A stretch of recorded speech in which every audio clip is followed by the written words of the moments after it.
Pakistan army chief Asim Munir ప్రేరేపణలపై ప్రపంచవ్యాప్తంగా విమర్శలు పెల్లుబుకుతున్నాయి.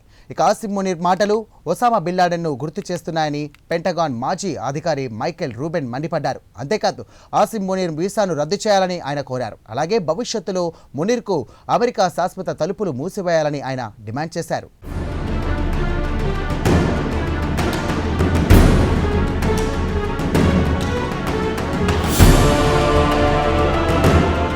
America అండ చూసుకుని పాకిస్తాన్ ఆర్మీ చీఫ్ ఆసిమ్ మునీర్ రెచ్చిపోయాడు. అవసరమైతే భారత్ పై అణుయుద్ధం చేయడానికి పాక్ వెనకాడదన్నారు మునీర్, అది కూడా అమెరికా భూభాగం నుంచి.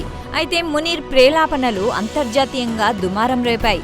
ఆర్మీ చీఫ్ వంటి బాధ్యతాయుతమైన పదవిలో ఉన్న వ్యక్తి అణుయుద్ధం చేస్తామని పొరుగు దేశాన్ని బెదిరించడం ఎంతవరకు కరెక్ట్ అని ప్రపంచ దేశాలు ప్రశ్నించాయి. హిరోషిమా, నాగాసాకి ఘటనలను యావత్ ప్రపంచం ఇంకా మరవకముందే ఆసిమ్ మునీర్ అణుయుద్ధం ప్రస్తావన చేయడంపై ప్రపంచ దేశాలు మండిపడ్డాయి.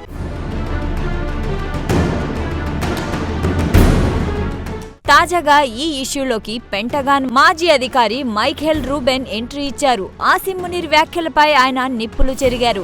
అంతటితో ఆగలేదు. ఆసిమ్ మునీర్ ను సూటు వేసుకున్న ఒబామా బిన్ లాడెన్ గా ఆయన అభివర్ణించారు.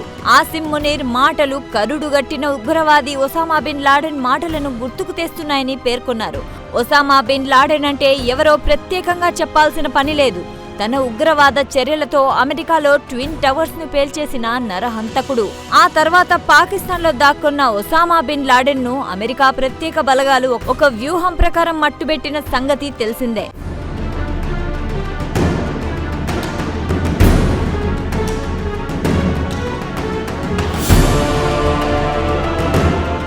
ప్రజాస్వామ్యంలో ఉగ్రవాదానికి తావులేదన్న సంగతి ఆసిమ్ మునీర్ కు తెలియదా అని మైఖేల్ రూబెన్ నిలదీసి ప్రశ్నించారు. అంతేకాదు, ప్రజాస్వామ్యానికి పట్టుకొమ్ముగా అందరూ భావించే అమెరికా భూభాగంపై నిలబడి అణుయుద్ధం చేస్తామనడం క్షమించరాని నేరమని మైఖేల్ రూబెన్ పేర్కొన్నారు. ఒకవైపు ఉగ్రవాదానికి వ్యతిరేకంగా అమెరికా పోరాడుతుంటే అమెరికా గడ్డ మీద నుంచి ఒసామా బిన్ లాడెన్ భాషను ఆసిమ్ మునీర్ మాట్లాడారని పెంటగాన్ మాజీ అధికారి రూబెన్ దుయ్యబట్టారు.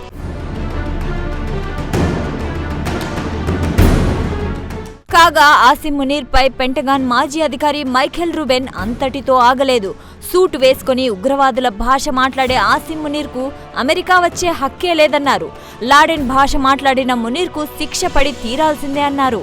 ఇందులో భాగంగా మునీర్ అమెరికా వీసాను వెంటనే రద్దు చేయాలని డిమాండ్ చేశారు. అంతేకాదు, భవిష్యత్తులో ఎప్పుడూ ఆసిమ్ మునీర్ అమెరికాలో అడుగు పెట్టకుండా చర్యలు తీసుకోవాలని ఆయన డిమాండ్ చేశారు.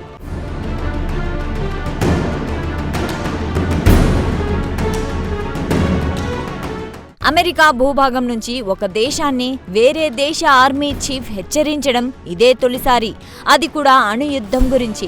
అయితే అణుయుద్ధం ఎంత ప్రమాదకరమో ఆసిమ్ మునీర్ కు తెలియంది కాదు. ఒక దేశ ఆర్మీ చీఫ్ హోదాలో ఉన్న వ్యక్తి అణుయుద్ధానికి మద్దతుగా మాట్లాడడమే దారుణం. అంతేకాదు, అత్యంత హేయం కూడా.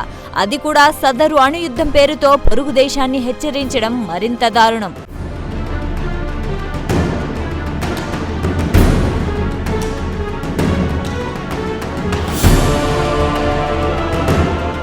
పాకిస్తాన్ ఆర్మీ చీఫ్ ఆసిమ్ మునీర్ ఉన్మాద వ్యాఖ్యలను భారత్ తీవ్రంగా పరిగణించింది. అమెరికా అండ చూసుకుని పాకిస్తాన్ రెచ్చిపోతుందని వ్యాఖ్యానించింది. పాకిస్తాన్ అణ్వాయుధ దేశమని గతంలో తాము చెప్పిన మాటకు మునీర్ వ్యాఖ్యలు ఉదాహరణలుగా నిలిచాయని భారత్ పేర్కొంది.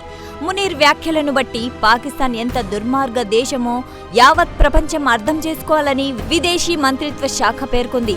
అయితే పాకిస్తాన్ అణు బెదిరింపులకు భారత్ భయపడేది లేదని స్పష్టం చేసింది. పాకిస్తాన్లో సైన్యం ఉగ్రవాద ముఠాలతో చేతులు కలిపిందన్న వాస్తవానికి మునీర్ వ్యాఖ్యలు అద్దం పట్టాయని భారత్ పేర్కొంది.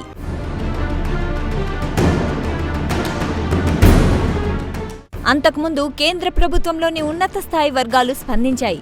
పాకిస్తాన్కు అమెరికా మద్దతు లభించినప్పుడల్లా ఇలా రెచ్చిపోతూనే ఉంటుందని పేర్కొంది. పాకిస్తాన్లో అసలు అధికారం సైన్యానిదే అని భారత్ అభిప్రాయపడింది. పాకిస్తాన్ను నియంత్రిస్తోంది పాలకులు కాదు, సైన్యమే అని భారత్ వెల్లడించింది. కథ అక్కడితో ఆగలేదు. పాకిస్తాన్ దగ్గర ఉన్న అణ్వాయుధాలు అక్కడి ఉగ్రవాద ముఠాల చేతుల్లో పడే ప్రమాదముందని భారత్ హెచ్చరించింది. అదే జరిగితే యావత్ ప్రపంచం డేంజర్ జోన్లో పడుతుందని భారత వర్గాలు హెచ్చరించాయి.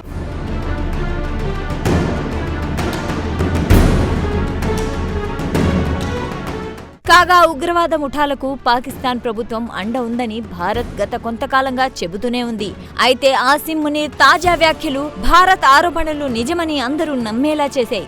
అంతేకాదు పెహల్గాం ఉగ్రదాడి వెనుక పాకిస్తాన్ ప్రేరేపిత ఉగ్రవాద సంస్థలున్నాయని గతంలో పలుమార్లు భారత్ ఆరోపించింది. కాగా పెహల్గాం ఉగ్రదాడికి పాల్పడింది ది రెసిస్టెంట్ ఫ్రంట్ అనే ఉగ్రవాద సంస్థ అన్న విషయం అందరికీ తెలిసిందే. అయితే ఇటీవల సదరు ది రెసిస్టెంట్ ఫ్రంట్ ను ఉగ్రవాద సంస్థగా ఏకంగా అమెరికాయే ప్రకటించింది.